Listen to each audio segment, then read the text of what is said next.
Hello everybody, it's Brian here with a video that at least one person has been waiting for.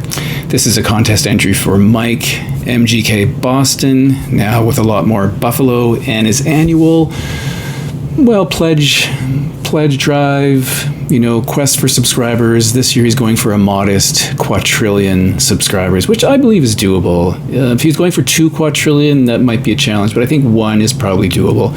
Of course, I will leave a link below because I have a feeling Mike is at home staring at his computer screen watching the subscribers increase, so you better get on that. So I think there are 10 prompts here, which I have recorded in front of me, and I'll just go through them. So first, show an album owned by your spouse or significant other that you don't like.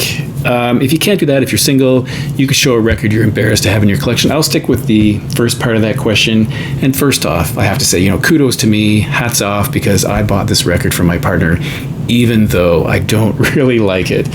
So let's talk about 1977's Bat Out of Hell by Meatloaf. And some of you are screaming, what? You don't like this record?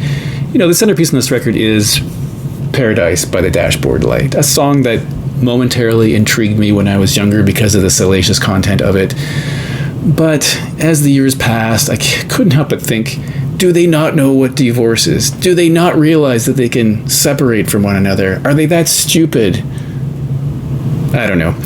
The other thing about this record is it ends with the really anemic For Crying Out Loud. I mean, what a terrible song to end the record with. It should have ended with Paradise, or it could have ended with one of the better tracks. Bat Out of Hell is not too bad. That would have been a great ending track. All Revved Up with No Place to Go could have been a good ending track, or that could have been the beginning track. I think that the sequencing is weird. I don't love it. By the way, once we were very close to Meatloaf because he was in town promoting the musical Bat Out of Hell, and he was on a stage sort of like 40 feet from us, which was kind of cool. We could see him there. It was kind of interesting, but not a record I go to very often, but we did listen to it the other day. All right. Number 2, show a favorite snack item and review it. Well, of course, in my little universe here, I have celiac disease, so everything has to be gluten-free. Otherwise, I experience terrible symptoms. Anyway, so I am going to choose for this exercise any kind of dark chocolate covered almonds. In a pinch, milk chocolate would be fine. They don't have to be this brand, but I am picking dark chocolate covered almonds. I think these are a gastronomic supernova contained within a resealable plastic pouch.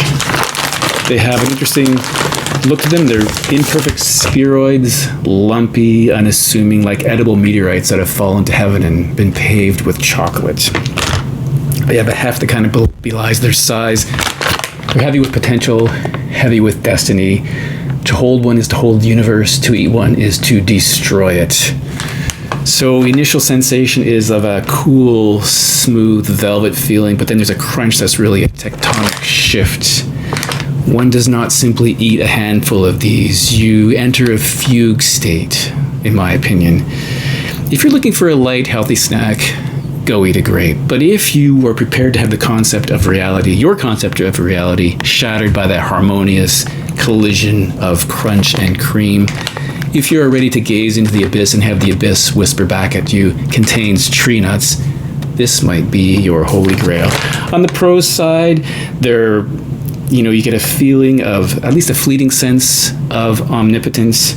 Technically, they're cheaper than therapy.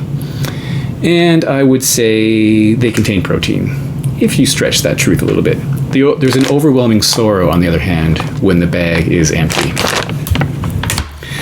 Number 3, wear a cool shirt in your video and explain why you think it's a cool shirt. Hang on. So if you watched my Buffalo videos, you'll remember that I was presented with this shirt from Trevor from Flat, Round, and Spun. It's kind of the exact opposite of what you'd expect me to wear. But on the other hand, it has images of John Cale, a favorite artist of mine. It has an overwhelmingly tropical feeling to it with very loud colors. In fact, this is a shirt my father would have gladly worn. In fact, I might have to go in public with it. So it does remind me that I need to get back to the John Cale series I was doing.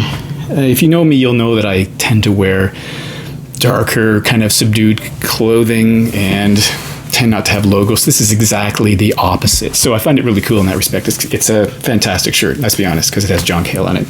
So thank you for that. Let's see. Number 4, describe both a positive as well as a negative concert experience. Show an album by one or both artists. Well, I can only show one, but let's start with the positive. And there's no record for this. You may not know this, but I've been in a band. I've actually been in several bands. So I'm going to talk about one experience with the first band I was in way back when I was in middle school. You might call it junior high. I was in the school band. So we played many events, many concerts, both in school and on the road. But one of the most memorable ones was when we performed at 4 Santa Claus parades, 2 in my hometown and then 2 in successive years in a town close to me.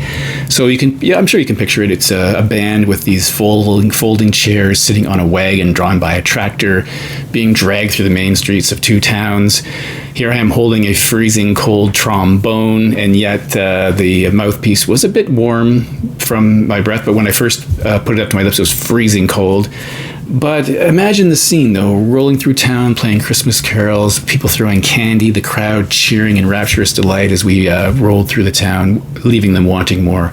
That is definitely a positive concert experience. So on the negative side, and I mention this because I know Mike will know this because he knows the venue, at Molson Park in Barrie, I went to several all-day and part of the evening festivals, some known as Edge Fest. I think these all began around Canada Day one year. In 1987, I think that was the year, I went there watching the various Canadian artists on stage. They weren't all Canadians. One year the Saints were there, but they were mostly Canadian bands playing. I was sitting on the lawn on some sort of blanket eating a crunchy snack, speaking of snacks, but it wasn't almonds. And one of my rear teeth, one of my molars broke because it had a filling in it, and I swallowed both the tooth and the mercury filling. And so for the rest of the day, I was really in some discomfort. So that was probably the worst concert experience, but I will show a record of a band that played that year. So it was the second time, I believe, that I had seen Blue Rodeo. This, of course, is their best record, if you ask me. A very, very famous Canadian band. That's Outskirts, their debut. Next, if you win the lottery, hit the lottery, whatever, what is your dream destination after collecting your winnings? Buffalo, the city of good neighbors. Show a blues album. I was going to be kind of silly and show this Almost Blue record from Elvis Costello, but thinking about it a bit more, I decided to show Blue Hearts from Bald Mold. Look at all the blue on there. Look at all the blue. And not only that, if you open it up, there's blue in here too. So Blue Hearts from Bob Mold. Show, I already did that one. Number 8, I love hats. Show me hat you own in your personal fashion collection and tell me why you like it. Well, unlike other people, I really do have a fashion collection. This has not premiered yet, but again, if you have watched me for a while, you know that at one point I had this issue with some basal cell carcinoma, which is a very weak form of cancer that I had removed, so nothing to worry about. So I go for maximum sun protection now, and so I'm wearing this. This is a sombrero, and you think about your typical man, what he tends to wear in the summer. It's usually a baseball hat, and that affords almost no sun protection. A little bit at the front, depending on the angle of the sun, nothing at the back. It does cover the top, but look at this.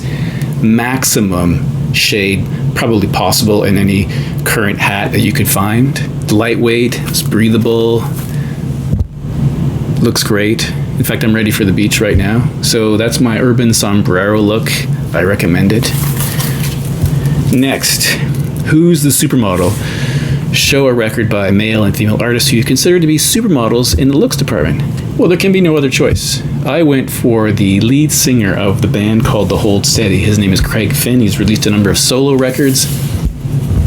Now, if you look at this guy, total fashion icon. He's got the shades, baseball cap. Here he is in the back looking really relaxed and casual. Here's another image of him. This might be peak Craig Finn look right there. Look at that. I mean, we'd all die to look like that. Now, here's another one, just so you can see what his other activities are here. Oops, dropping. Here's ready to play baseball. There's Craig. Fashion icon. On the other side, I went with something perhaps a little unexpected, and I have chosen Divine. Kind of the closest thing I have to disco in my collection. Now take a look. Take a look. I challenge you to find someone as fashionable as that. Look at this. He's a, yeah, supermodel. No question, supermodel. You think you're a man, but you aren't.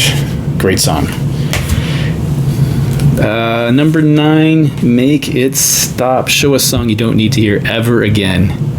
So many. My first thought was Sweet Caroline by Neil Diamond, but I'm going with something a little more pernicious because you would expect that a respectable and respected singer-songwriter would prevent themselves from performing children's songs in concert, and yet that's exactly what happened. Here's Bruce Springsteen's My Hometown, but on the flip side, you may know this already, it's Santa Claus is Coming to Town. Why on earth he would think this is a good idea?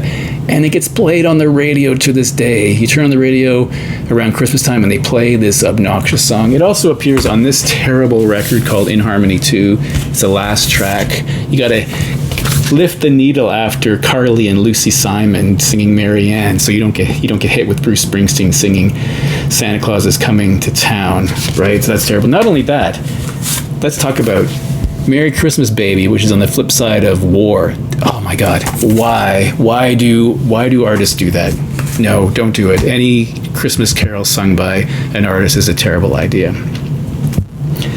Last question, number 10. Show an album with an excellent duet on it. I can't think of a better duet than the one that appeared in Frozen, the Disney classic Frozen, about these two princesses. You may know it already. It's called Love is an Open Door, sung by Kristen Bell and Santino Fontana. It's a great song because it's not what you would expect. It's a romantic duet about the insanity of love, but it also doubles as a villain song because, unbeknownst to her, he's kind of a villain. But the lyrics are kind of interesting. You know, we finish each other's, you think they're going to say sentences, but they don't. They say sandwiches. All my life has been a series of doors in my face, but suddenly I run into you, right? Classic. Maybe it's the party talking or the chocolate fondue. Really great lyrics. Our mental synchronization can have but one explanation. Then he proposes marriage to her, and she says, "You want to hear something crazier?" He says, "You want to hear something crazy? Will you marry me?" And he says, or she says, "You want to hear something crazy?" Yes. I'm getting my lyrics confused. It's just an overwhelming emotional experience. Not only that, this albums are actually quite good. You got Frozen Heart. Do you want to build a snowman? For the first time in forever. Wow. Fixer Upper. Let It Go. Reindeer Are Better Than People. Really great collection of songs there. So I recommend that song from Frozen. All right, thanks for watching.